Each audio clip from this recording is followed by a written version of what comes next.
This is The Body's Compass with Matt Sorensen. Have you ever felt like you were doomed or punished in this life? Today's guest, Kamila, Ataman, who works with these energies, talks about our connection to past lives and Akashic Records and how they influence our lives today. Now let's join this week's episode. Welcome to The Body's Compass. Today I'm joined again by Miss Kamila Ataman.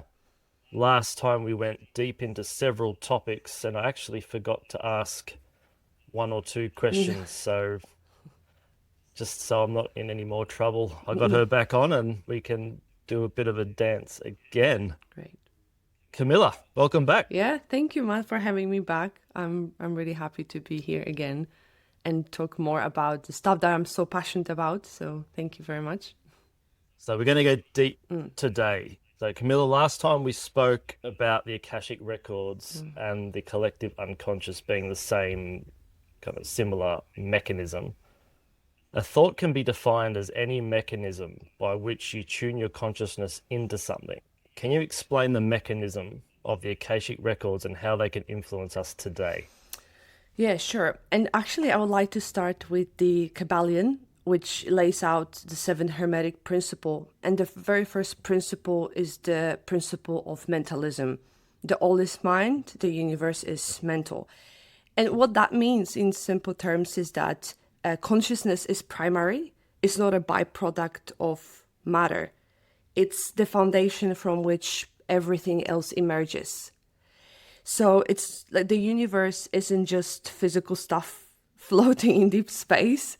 It's alive with consciousness. It's alive with information. And look, if that's real, if that makes sense, that everything is fundamentally consciousness, fundamentally information, that it makes perfect sense that there will be a field somewhere where every information, every event, every experience is recorded. And that's Akashic Records. It's not a physical library somewhere in the sky. It's information encoded in the fabric of consciousness itself. So this is how I would describe it. And I feel like the second Hermetic principle comes in really nicely. It's above, so below. So whatever is recorded in your soul record above is mirrored in the pattern showing in your life below. So the way I connect with someone's Akashic Records, to use simple terms, I project my consciousness into this field and I channel information using my higher senses with the support of my Akashic Records spirit guide. So think of it like walking into a vast library. You wouldn't just walk around hoping you will find the right book. You will go straight to the librarian and you will ask the right question. And they will show you the book, they will show you the chapter, so you can read what you want. So information that I provide is your name at birth, your name now, your place of birth, and I like to have your photo as well, just to tune in. And based on that, I'm sure I'm reading the right book and the right record. And then I ask a series of questions which allow me to go deep into your soul journey, the history of your soul, the life lessons or whatnot.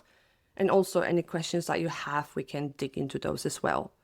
So, and of course, like you can, as last time we discussed, you can go and tap into the Akashic Records unconsciously when you're in deep meditation, in deep channel, in deep sleep as well. But I'm talking about the process of doing it if you want to read specific record.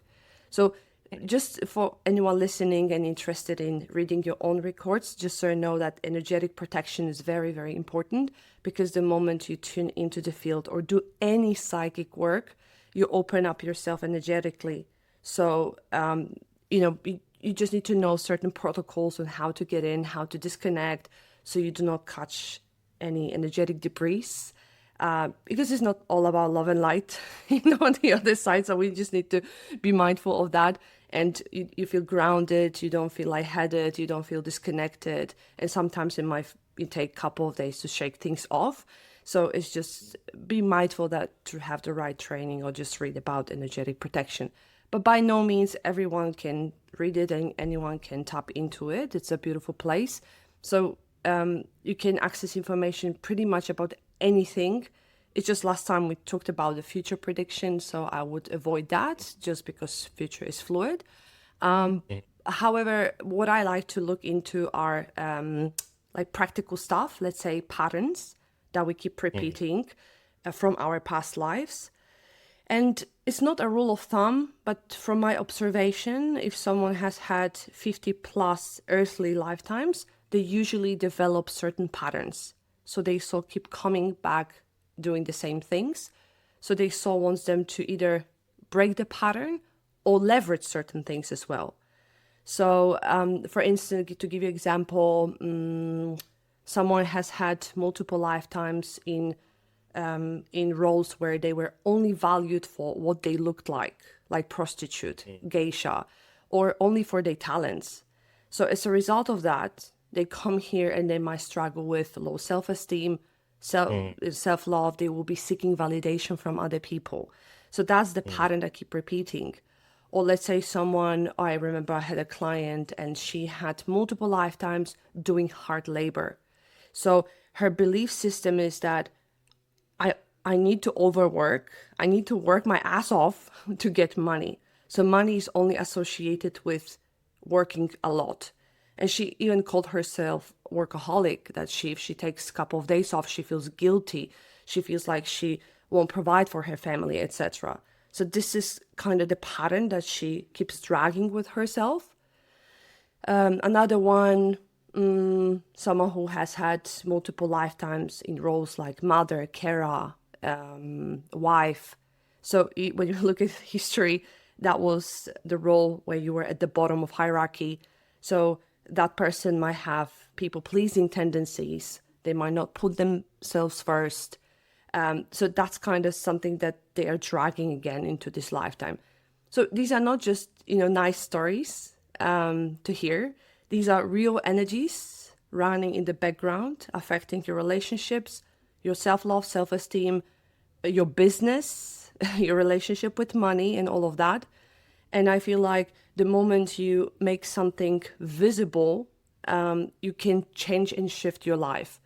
So until you make unconscious conscious, it will direct your life and you will call it fate. So there is a power of bringing stuff into your awareness, because from awareness you can move to understanding. From understanding you can move to embodiment. So that's the path. And I find it really, like, I see those shifts in energy even instantaneously the moment you connect the dots, because you can now, okay, you know what, I know it. And believe it or not, you already moved the energy. So you will start attracting things that will help you dissolve certain beliefs.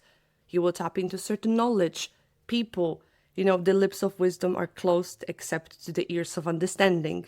So the more you dive into it, the more you understand yourself, the more your life changes and you attract things that will help you just move your life in the direction that you want. So that's how I would answer the question. So everyone knows the term higher self. Yeah. Would you say that there's an energetic version of you that's on a higher vibrational plane, kind of throwing breadcrumb trails Yes. in a certain direction, and if you go off the path, you're going to feel that as a discord within yourself. It doesn't feel right, or it's painful, or whatever that is. Is that how you would say that kind of works in a way? Yes. So I would differentiate spirit and soul. So our spirit is the purest form of our existence, and our spirit decided that wants to incarnate into this body, and that's why we have soul body. So our spirit, higher self, yes, it's communicating with us. And one of the thing to incarnate on planet Earth is that we are disconnected from our spirit, and we need to work really hard to connect again. And keeping this connection is actually something really challenging. Absolutely, the information that you get is from your higher self, is from your, I believe, also spirit guides. But the more work you do, you release those layers of things that are stopping you from keeping this connection, like permanent connection. This is the ascension process that we are all going through. It would take just quite a lot of time. But energetically, you can't reach a point where your physical body is connected with your own spirit. So this gray area dissipates. It's like you tune in and your channel is straight. You just know what's right or what's wrong. And that's also the energetic work that I went through, and I saw a huge change after. So right now, like, let's say connecting with your higher self is like navigating a roundabout, with lots of twists and turns. But actually you can build the connection, the straight line to your own spirit. So you're more connected with your true nature. So what I'm hearing you say, correct me if I'm wrong, I wrote down a few things as you were talking. Firstly, do you know who Edward Edinger is? No. He came up with a brilliant quote, which was, consciousness isn't produced not blindly, but in living awareness of opposites. So in other words, we need the polarity to be able to be conscious of. But consciousness can't know itself without another. So you need, you can't know left without right, up without down, except good without bad or evil, whatever word you want to use. So consciousness itself creates the illusion of separation, that I'm different to you, different to the plant, different to the whatever, the other thing.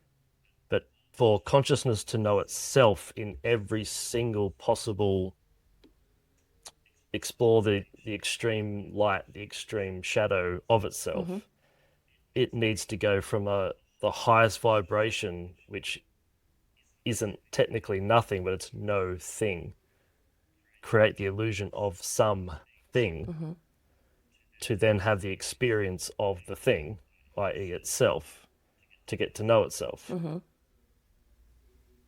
And then in doing so, that journey, that with those experiences, what we would call multiple lives, spirit, consciousness, again, whatever word you want to use, some people call it God, then on that journey, it creates this inertia. So for example, in what we would call a past life, let's say we're a slave owner, or we did a terrible thing, that's going to create an inertia in which what we call karma. But for consciousness to know itself, we must play the slave and the slave owner. At some point, that's got to balance it out. But we only see it and experience it within our own consciousness in little snippets of what we call time. And then those energetic imprints, which I think technically you call them miasm, just the energetic imprint or the energetic echo we bring from another experience into this experience or another life, is one of the guiding forces that influences our desires, and the intuition helps us follow that little breadcrumb trail that we've left ourselves. Is that resonate with you? Oh yeah, absolutely, 100%. That's why I feel spiritual development and understanding your soul path is so important, because then you don't fall into victimhood, because you understand the big picture. Yes, one of the characteristics of planet Earth is that we learn through polarities. So yes, one time you will be a victim and another time you will be perpetrator. And that's inevitable. This is the path of your soul. And it's not right or wrong. We label things as negative, but from the higher consciousness perspective, it's just an experience, right? And time is really how our human consciousness organizes event. So, and Kabbalah talks also about the journey of our souls. Like, we came here to earn the light. We want to earn the light. It's not like it will happen straight away. We want to go through certain experiences to understand who am I, on the soul level. And like for many souls, it's really hard, because when they come from different dimensions and different soul groups, that when, let's say, there's no darkness, there's only love and light. So for them, this polarity is something really hard to understand. So they will have like difficulties experiencing all of that. But yes, to your point, absolutely. That's the key characteristic of this planet Earth, polarity. You know, that's why we have so much light and so much darkness. Because we experience this reality. We experience this reality with the concept of time, but we also have a mind that's very good at chunking things down because there's like in our environment, I think we're exposed to, I think our brain takes in, it's like 150 million bits of information a second or something crazy.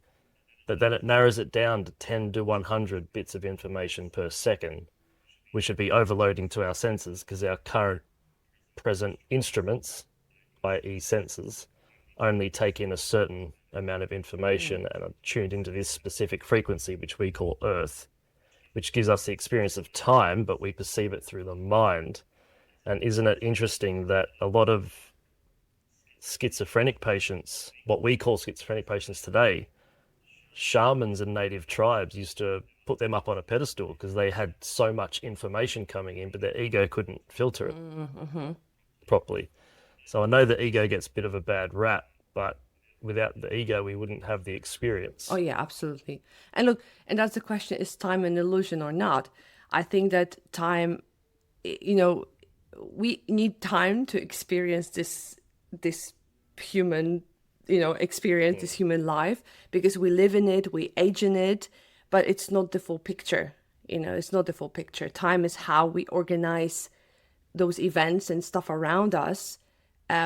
But I guess there's something much bigger that we cannot grasp around us. So that's the concept of past lives. Is this real, or are they real or not? Because yeah, and we will get to that, I know, but it's really important. It's really important to talk about these things because I guess a lot of people will be skeptical about the things that we talk about. But we are multidimensional beings. We exist on so many levels. So if you only tap into this existence, then you're missing out on so much. So certain things are based on experience, right? That you need to connect with your spirit, connect with the other part of your being, and then you understand more. That's why I brought up this quote from Kabbalion: "The lips of wisdom are closed, except to the ears of understanding." So you need to go through a certain path to really experience what it feels like, what it means to really tap into this higher consciousness. And I know it's hard to use words to describe it because it's really based on the experience that you start living and breathing it. So all of a sudden it just clicks in your mind, it clicks in your body. And that's, again, the whole ascension process that eventually we will all go through, and we're all going through. So the end of incarnation, right? The connection with our spirit, coming back to our purest form of existence. Yeah, I think we have to have the experience of mind and time just to have a concept of us. Yeah, yes. And we're experiencing us in relation to the other. Yeah. And I think the more we ascend, I think words put a very limiting cap on things, because, I mean, how do you define, if you will, love? Like unconditional love or an orgasm or something like these things that you really can't, words don't do it justice. No. I think the higher we go, the less words there actually are. Yeah. And we all want to experience, we all want to earn the light. So again, Kabbalah talks about the concept of bread of shame. So let's say if we project something onto someone and I keep saying, no, you're much more than you are, and I give advice to someone, and I'm not sure if you experienced that or had a relationship where you started to kind of coach someone or give advice and that person rejected you, right? They were in a toxic relationship, for instance, and you saw everything clearly, but still they disconnected. It started ghosting you, for instance. Why? Because they need to earn the light through their own experience. They need to feel the pain, the challenges. They need to go through the darkness. And from a soul level, it's like you are interfering with their karmic process. They need to do it by themselves. And so that's just their journey. And, I had such situation and I realized that this is not my path. I'm actually not allowing them to learn their lesson. And they so chose to be the victim perpetrator kind of dynamic. It's fine. It's their choice. It's their path. So that was just like a really good lesson for me to really understand from a, earthly perspective, how important that is for us to sometimes immerse ourselves in pain, in challenges that just goes beyond logic, but for some reason we are drawn to it. Like we want to experience the pain. I think also the ego wants to earn it, but I think the soul has to go through a certain process to learn how to allow it as well. Oh, yeah. But that's where the programming, our default programming, victim, sabotage, child archetypes, etc. That's where they kick in. But ultimately, I know Abraham Hicks talks about how everything is available to us. The only difference whether we get it or not is our beliefs of whether we allow it into our experience. But we, unconsciously put a block there because we think we don't deserve it for unknown told number of reasons. Yeah. That's why, working on yourself and exploring and expanding yourself is the best way you can release karma, balance karma, and live your life the way you want to live your life. Because there's so many programming, so many layers from society, from our parents, from childhood and whatnot. So if we need to kind of learn things from scratch almost sometimes, right? Yeah, it's a weird thing because we're the only creatures that do that. And it's funny because I do a lot of psychosomatic therapy and coaching with people, and there's always an unconscious, not always, but most of the time, there's an unconscious pattern in people that they think if they do this thing, they're going to get judged. Yeah. And especially there's an unconscious belief they're going to be judged by God or Jesus or Mary or someone.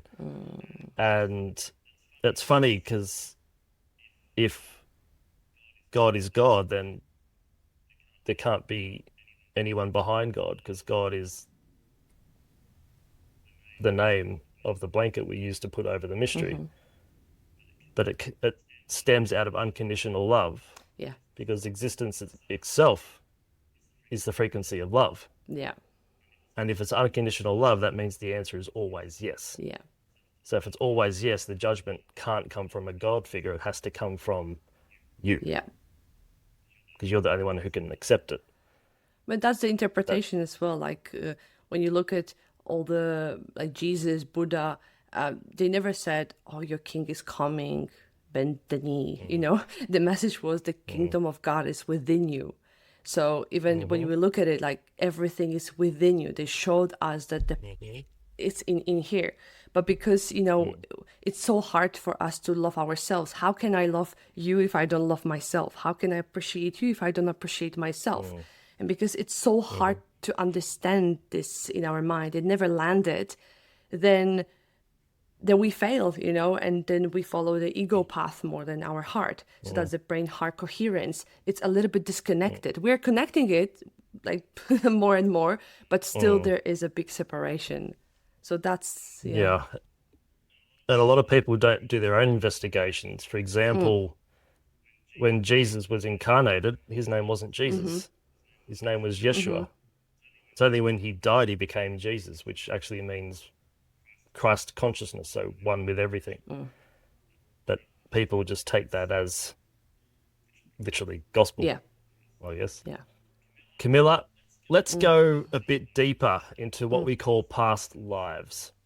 So I understand the paradox of past lives and our present density concept of time.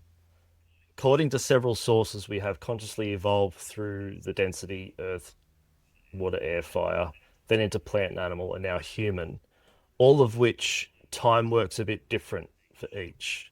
When you do a past life regression, are you tapping into the human concept of time or the concept of time when the entity you are working with was incarnated in a specific place and time?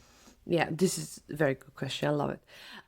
So I mainly work with the framework of human incarnations, just because I find it practical. So my goal isn't, curiosity or nice to have. I want to make sure that the information that I pass on is as practical as possible. But having said that, I look into the soul group of origin. So according to the Akashic Records, we know of around 20-ish, closer to 25 different soul groups, and around 25% of the Earth population are starseeds. So the life that we experience in other places is so much different. So those places are usually from the 7th, 8th dimension. So they are of a much, much higher vibration. And the life that we experience, let's say it's only on the mental level, emotional level. There is only soul, light, body. There is no physicality. There is only love and light and all those divine qualities. That's why for many souls, Earth feels very dense and they feel like a fish without water. They're homesick. Heavy, and I'm yeah. like, but I don't, where's home? I'm homesick, but I cannot just understand it. So, so for me, again, tapping into this information and deriving information that is practical, because a soul group of origin can explain lots of fears, phobias, vivid dreams and visions that you have that you don't understand where is it coming from. So according to the Akashic Records, Earth is the most challenging place for incarnation. And there are 3 reasons. The first one is polarity that we talked about, of light and darkness. The second will be the complexity of life. So we experience life on 4 levels. And the third one is 3D density and disconnection from what we call higher self, what we call God, what we call, spirit. So that's the veil. That's correct. Yes. So even if you, let's say right now, you call yourself spiritual, you have your daily practices, you will get caught up in day to day. You will feel anxious. You will forget, your existence, whatnot, unless you are in a cave meditating for 24 hours. Yeah, that's a different story. And shave your head. Correct. Yes, exactly. So then that's a different story. You are in a different dimension. But if you are living in this 3D, it's really hard. However, the speed of growth is just massive in here. So in my work, I mainly focus on 3rd density experiences. Having said that, the concept of past life, I 100% agree with you that I'm not quite sure if past life is the right term, because many spiritual traditions and even the framework that you brought up suggests that all incarnations are happening simultaneously. So there is no past, there is no futures, only here and now. And from the perspective of higher consciousness, our soul, what only exists is the present moment. And I do get a sense of that when I do my Akashic Record readings, because when I tune into past lives, it doesn't feel like I go back somewhere. It feels like I'm tapping into a layer of different frequency, like a different layer within like yourself that exists here and now. So it feels more like it's now. I'm reading the present moment. Yeah, so that's really interesting. And if you bring like library example again, if you go into a library, all the books exist at the same time. You're not time traveling to when it was written. You're reading the book in the present moment. And now when we link it to Kabbalion and the universe being mental, so again, maybe time is just how our brain, manages a connection with past events. How do we organize earthly experiences? So it feels this way. And yeah, I'm not quite sure if past life is really the right term. So this is what I'm trying to say. It's So it's just a label we've given it. essentially. Yeah, essentially, this is just a label. Yeah, absolutely. Yes, I just forgot what I wanted to say again. I lost my thought trail.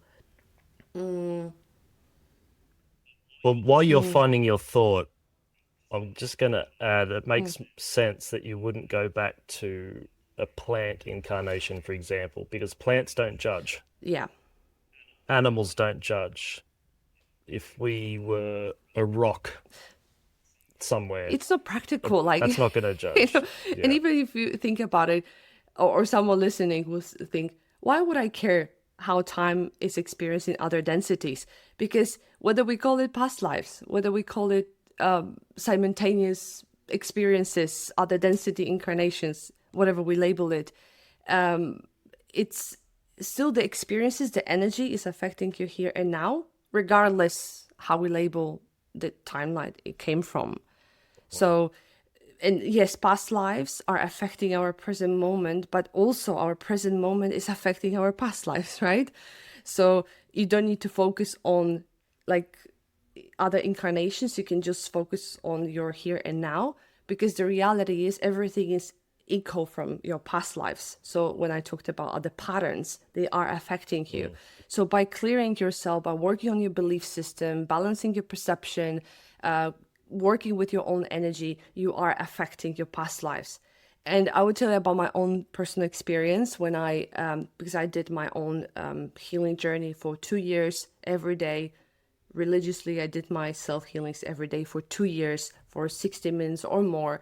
And at one point in time, I had this massive experience, a massive encounter where I saw all women from my lineage came to me.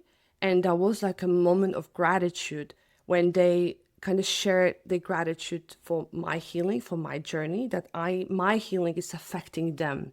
And I saw that they were shedding some layers, wounds or burdens, whatever you call it.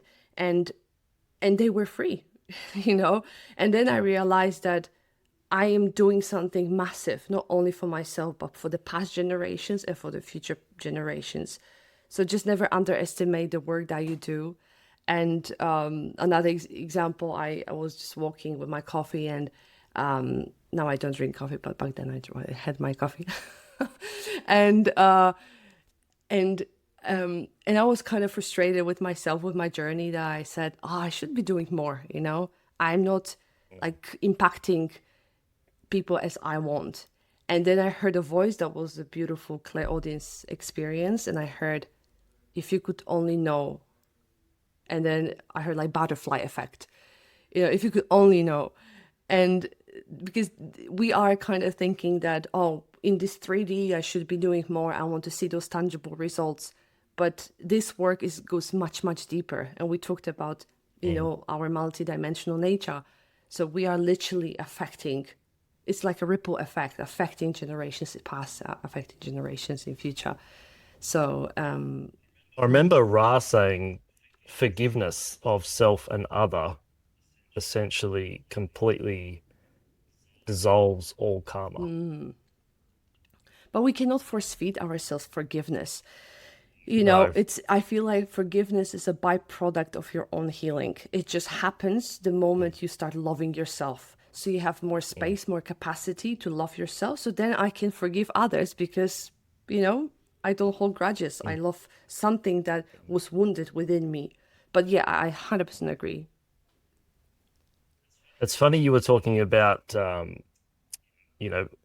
arguably we're one of, if not the only creatures that are today is dictated by the past, which is usually filled with hurt.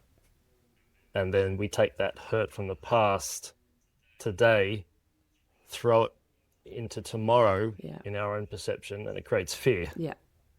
But then I remember the channeler Bashar saying that there's actually no evidence of the past existing.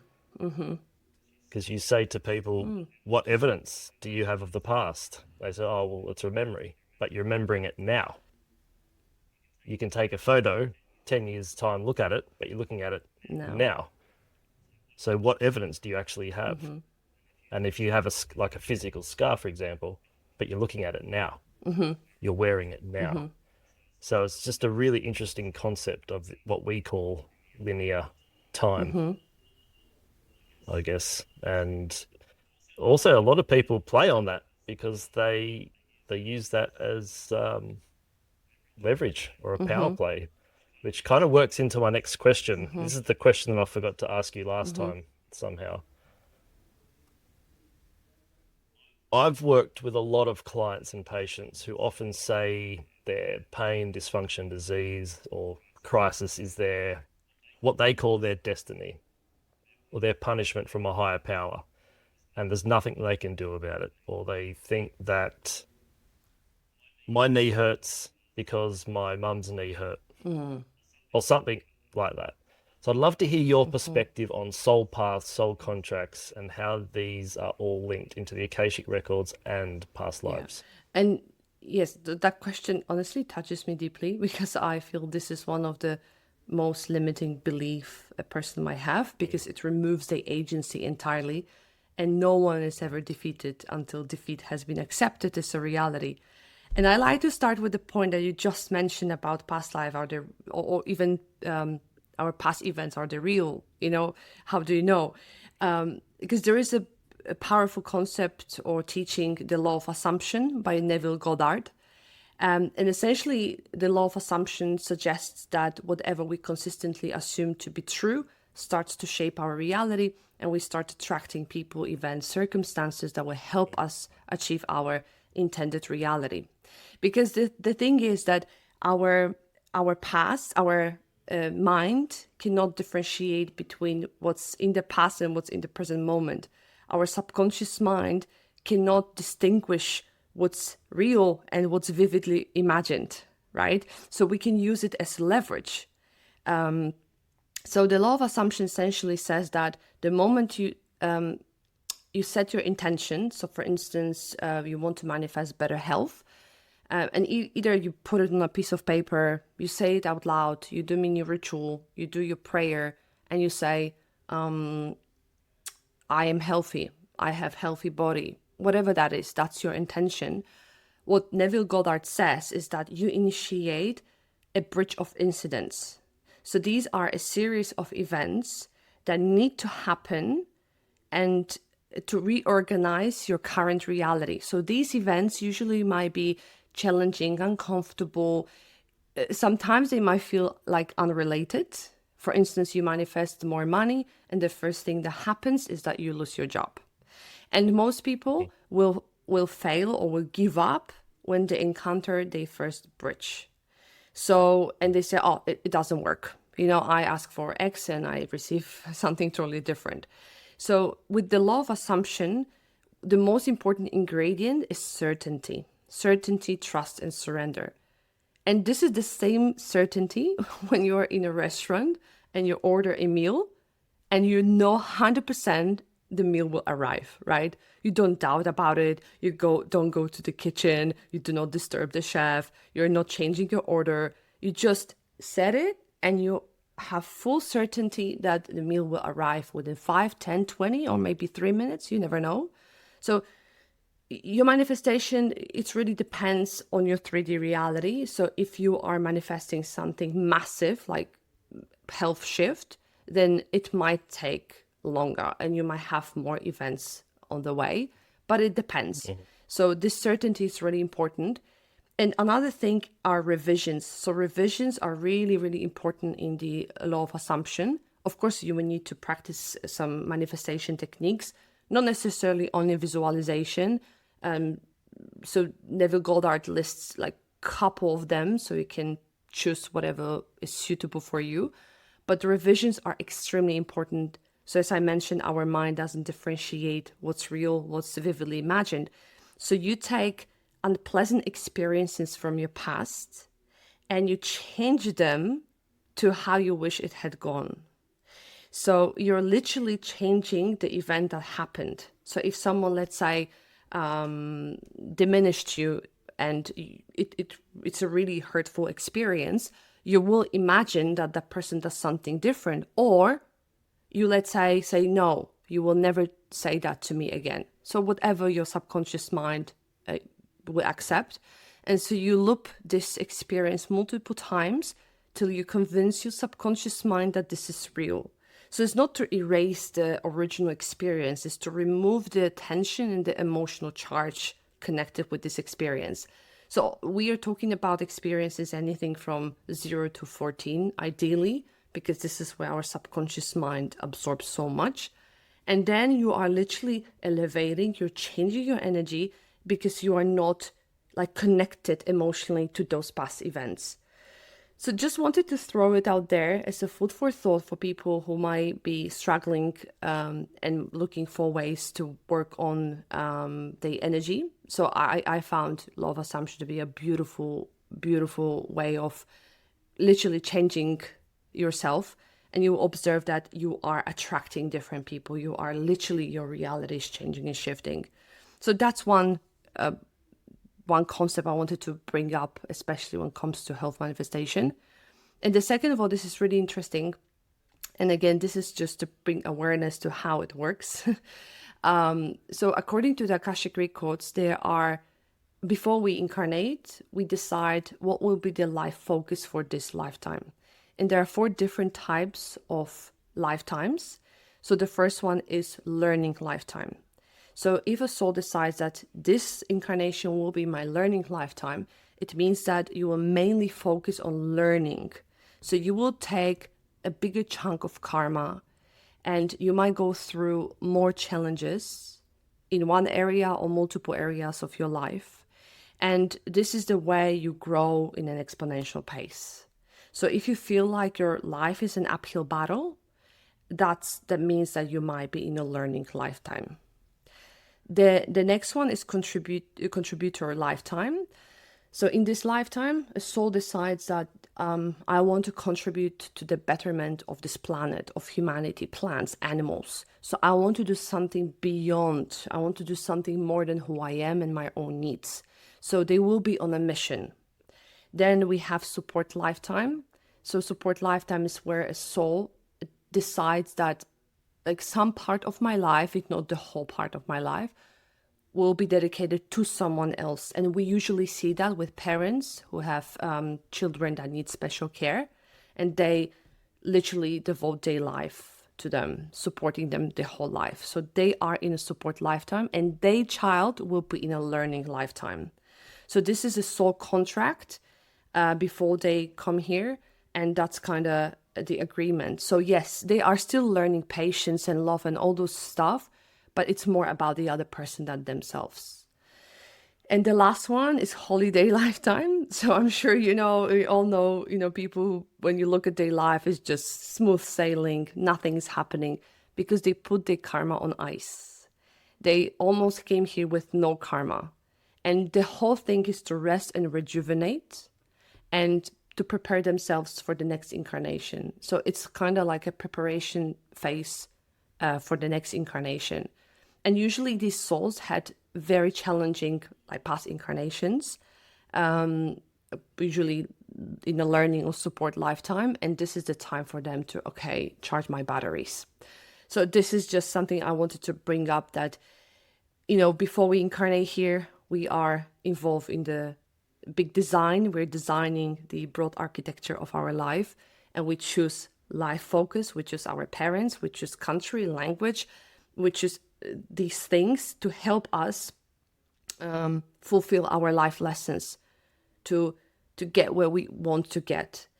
And so it's not like a punishment. By no means, it's not a punishment.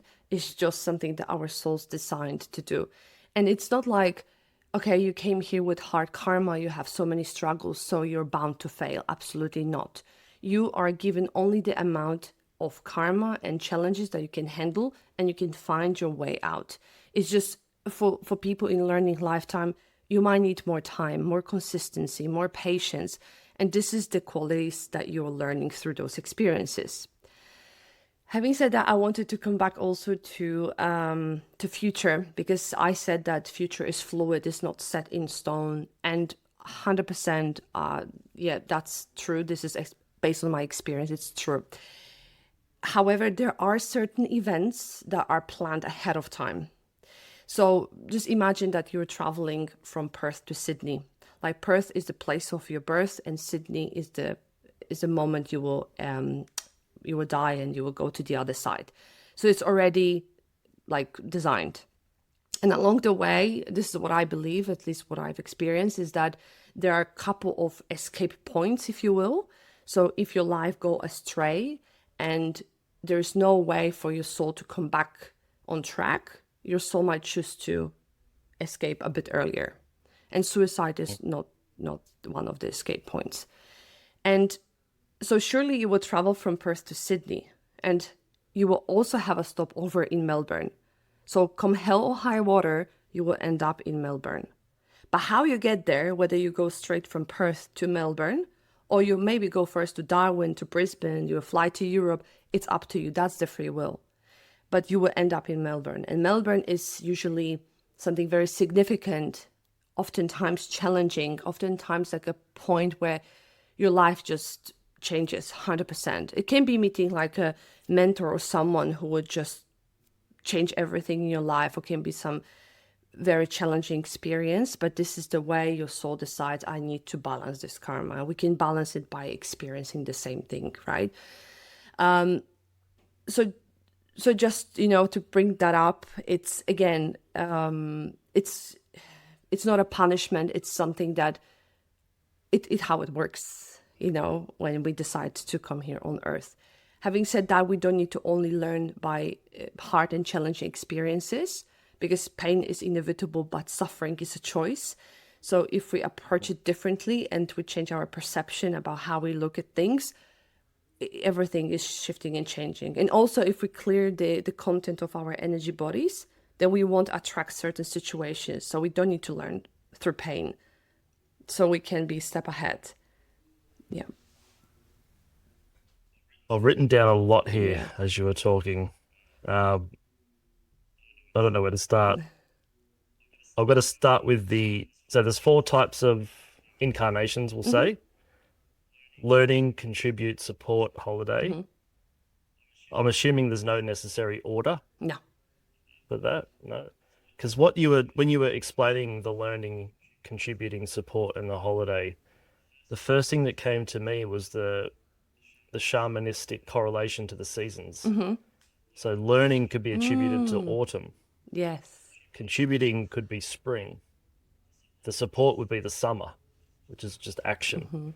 And then the holiday would be the winter. So that's the cycle of that, which also correlates to Om. Yeah, I love it. Yeah, that's really good. AUM_. Yeah. Is there a difference between law of assumption and law of attraction? Not really.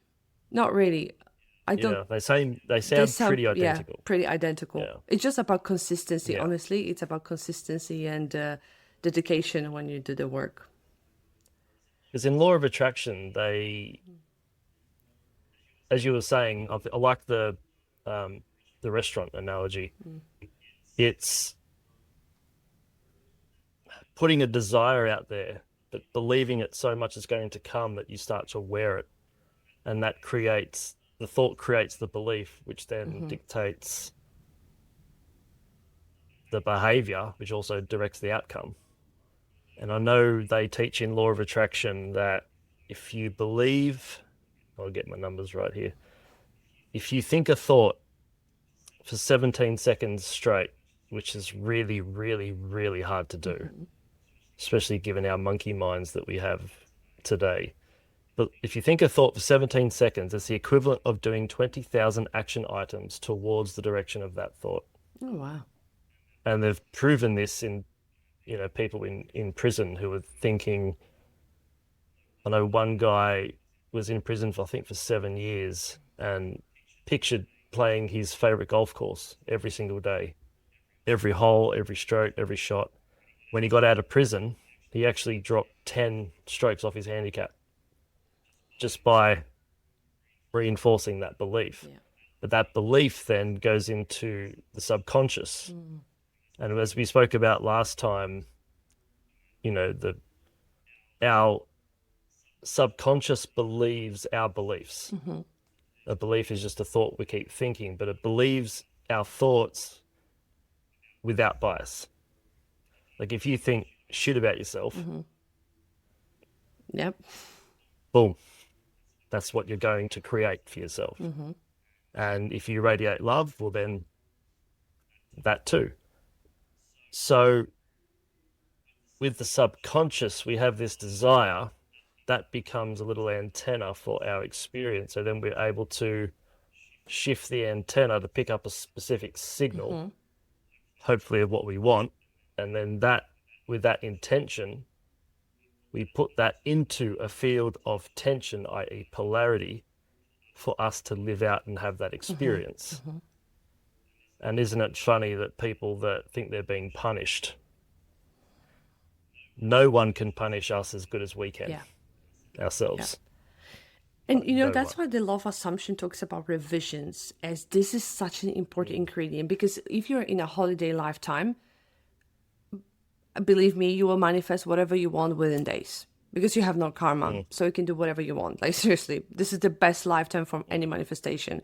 But if you are in a learning lifetime, it means that the bridge of incidents is pretty long, and usually those people 99% of the times will have a very challenging childhood. So you need to do some work with revisions. So you need to work on early memories, because the charge is there. There's a lot of shame and guilt. So if I keep repeating to myself, I love myself, nah, it won't happen. First, you need to root out, the weed before you plant your beautiful flowers. So this is the very first stage. And that's why people feel like, no, it doesn't work for me. Manifestation doesn't work for me. And other people will say, yes, I can manifest in a couple of days, because you are in a different lifetime. And the approach to manifestation needs to be also different. So first focus on peeling those layers, working on your belief system, and then you can start manifestation process. So this is how I would describe the difference. So it's not like it won't work for you. You just need to address it slightly differently, or incorporate revision with manifestation at the same time. But it cannot be just, go stand in front of the mirror and just repeat nice stuff. No, it won't work this way. You have a bigger fish to fry. Do you know Carolyn Miss? I can't remember if I asked you that before. Carolyn Miss is a medical intuitive mystic. Okay. And I like her take on soul contracts. She calls them sacred contracts.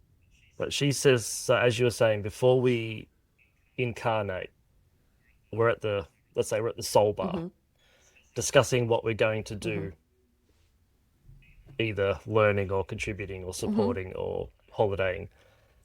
And you want to experience forgiveness. Then you're going to make a soul contract with someone, and that person's going to say to you, I'm going to meet you at around, let's say, 20.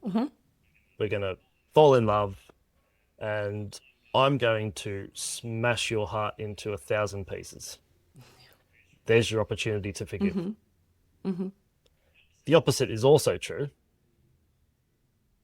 And I think when we look at it that way... That might be the Melbourne thing, I talked about. Yeah. And if that doesn't work, as in, no, I can't forgive that person, well, the next one lined up is just ready to go. Yep. And that's why a lot of people keep attracting the same people, places, and things into their experience. And everyone, whether you've met them for a blink of an eye or someone who you've been in deep relationship with for many, many years, they all play a part, no matter how big or small. And each person shapes us into who we are. A lot of people will say, oh no, I can't do that. And then you have to remind them, well, we're living in a polarity. So cannot, ironically enough, can't exist without can. So both are true. You're just choosing one side of the coin. Absolutely. But then the whole manifesting thing, people say, oh, manifesting's too hard, or it's a bunch of crap, or whatever that is. do you know what manifesting means? Manifesting actually means, by definition, human form or light form. So the very fact that we're here, we are manifested, and we're just continually manifesting is the same way life keeps lifing. Yeah. So we can't not do it. But I think people just get just trapped in this victim saboteur. Oh, big time. That's why I said trap. address that first before you start. Although when you start manifesting, then you will start attracting things that will help you move through this. But for us, it's unrelated. We look at the experience like, but how to connect it with what I'm trying to manifest. But this reorganization is needed. That's why this certainty is so important, that I trust the process no matter what. Like, I know when I set my mind into something, bring it on. I will handle it, but I will not blame anyone or blame myself for anything. It's just I will take the experience as is and I will live my life according to it. And Robert Schwartz really nicely describes the soul journey. He wrote nice books, The Soul Gift and The Soul Plan, when he talks about literally our birth plan and the events that we design, like meeting person that will, hurt us. And this is just by design for us to wake up. And as you said, if you don't wake up, then there's someone else who would just appear in your life. So the sooner you pick up on those sometimes subtle, sometimes not subtle signs, then you can live your life very happily. But this victimhood mindset, it's the first thing that I would say to work on. I love this quote. He who blames others has a long way to go. He who blames himself is halfway there. He who blames no one has arrived. So that's kind of the goal that we all work on. Another good book is The Soul Journey by Michael Newton. So this is kind of the transcript of past life regressions. And he found so many similarities, especially when it comes to this birth plan. So it's not a punishment, but once you understand it, you're able to be more compassionate towards yourself and towards other people, your experiences as well. And don't fall into this victimhood. But again, I believe that changing and working on your early memories, I don't want to say the key because there's no silver bullet, but it can bring so many results, especially if you are struggling big time and you are in this learning lifetime. And then you can start manifesting. And believe me, you will manifest great stuff in your life. It's just your path is different. And we like to compare ourselves to others. Like, oh, they are manifesting. They look at their life. Why? Why me? Why me, right? Things like life is happening to me, not for me. So just for me, let's say when I found out about those different lifetimes, it's like, oh, okay, it's amazing. Like, I understand that the person that has beautiful life also had massive experiences. So it's fine. It's fair. Life is fair. And so that kind of shift and changes and it clicks in your mind and all of a sudden some tension drops, you start becoming like, okay, more compassionate, like more forgiving as well. So there is a power of bringing stuff into your awareness and learning about, how things work on this earth, because this is a game. And if you understand, absolutely, how to play this game, then yeah. It is really just like a game and we're all just actors playing in each other's play. Yeah. And I think, certain labels or certain concepts help some people, helps the ego navigate a little bit easier. Yeah. And I remember once I was working with a lady who, classic victim 101, and I finally got to her, like, if you know what I mean, cut through all the stories and she confessed, she goes, I like playing the victim because I get lots of attention and all that kind of stuff. Yeah. So, okay, well, that's fine. As long as you know what you're creating for yourself, then, that's your thing. Yeah. I said, well, if you don't want to stop being victim, be the best victim you can be. Play the shit out of that character Yeah. and be the best victim ever. But also that's going to create some pressure at some point, because we all want to be this diamond, this polished work, right? But then how are diamonds created? Through pressure. Yeah.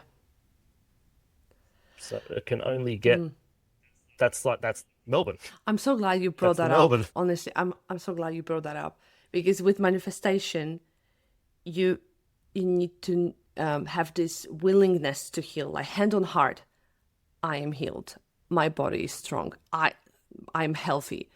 And for some people, they don't want to heal because they see more benefits than drawbacks in sitting in a victimhood, and they won't admit it.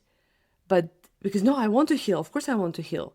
But no, you don't. Because as you said, you have more attention, you have care and support, validation from people. Everyone is around you. Everyone loves you. And the moment you heal, you will lose it. People won't stop checking on you. And you know that you'll be alone. So that's reality shift. And that's why, with manifestation, with any work, seriously, look at yourself and confess, do you really want to heal or not? And that's a really tricky question, but and also why manifestation won't work, because it's really your energy, not your words. Your words are spells, but your energy is what really attracts situations and people. Yeah, it's the intention behind the vibrations and noises coming out of your head. And even if I work with energy, it's not what I say, it's the intention that I have behind.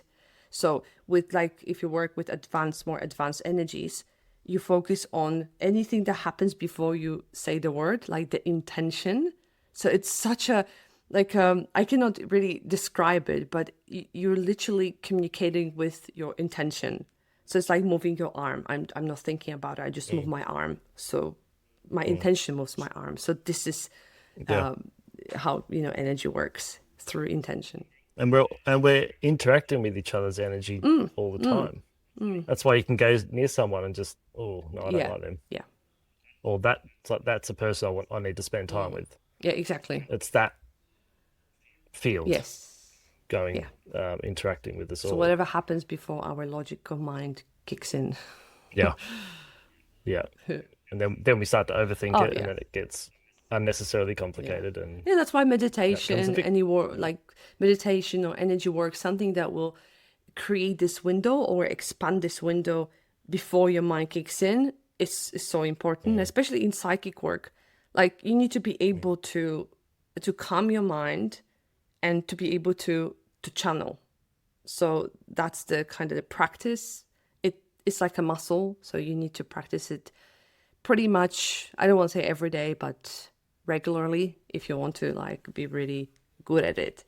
So it's about just creating this space that your higher self can communicate and drop information.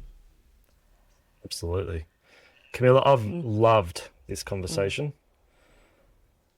Before we finish up and I get in trouble, is there anything I've forgotten to ask you? No. No, it's all good. We're all good. Well, feel free to share any comments and remind everyone where they can find you and thank you. Anything else you want to share? Yes, I really enjoyed this conversation. I think we dove deeper into certain topics, and it's so interesting. And I think that although we talked a lot about different concepts, it's still only the surface level, because this work it's so much about the experience. And I encourage everyone to explore themselves. And it doesn't need to be massive work, you need to spend hours daily on stuff. It's step by step, and new things will be revealed in front of you. And I'm the example of that. The moment I moved my energy, things started landing in my lap, because I set my intention that I want to uncover my authenticity. And that was such a pure intention that things just started attracting. I started attracting things. So I just really want to encourage everyone to dig deeper into stuff. And right now we have so much available, information. You can work with people. Like I do Akashic readings, energy healing, cord cutting. And so this is a very beautiful, maybe first step for you to step into it and to understand your soul journey a little bit more. And things will start making sense and you will have those aha moments. Because the thing is that no one can heal you. Only, let's say, we can awaken inner healer within you so you can start your own healing process. And this is about empowerment, because there's no one externally that can heal. It's only we can point out that the power is within you, like the kingdom of God is within you.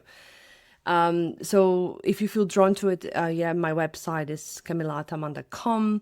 And yes, would love to hear from you. And so thank you very much, Matt, for this conversation. I really enjoyed it. Absolute pleasure. No doubt we'll likely chat again soon. Yeah, and I'll think awesome. of 10 other questions Yes. after we leave this chat I've got to ask her about that. No, I'll save them up for next time. great. But thank you, Kamila. Thank you, Matt. You've been listening to the Body's Compass podcast with Matt Sorensen and today's guest, Kamila Ataman.